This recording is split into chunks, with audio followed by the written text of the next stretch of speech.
आणि आता निवडणुकीत काय म्हणतील त्यांची ही परिस्थिती आपल्याला अजिबात आवडत नाही. केली कुणी?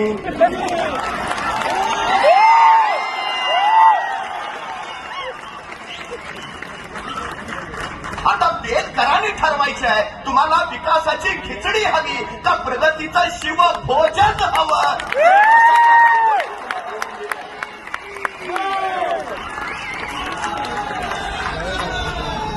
काय अवस्था आहे हो तुमची आज? मला प्रश्न पडला सगळ्यात महत्वाचा. पाण्यासाठी वनवास करत असून इथली लोक फिरतात. शुद्ध पाणी तुम्हाला साधं मिळू शकत नाही. गेले अनेक वर्ष या महायुती सरकारच्या नुसत्या घोषणाच तर चालल्या. हर हर नर हर घर जल जलकुंभ योजना, अमृता योजना, कुठं गेल्या योजना? 3,000 दिले.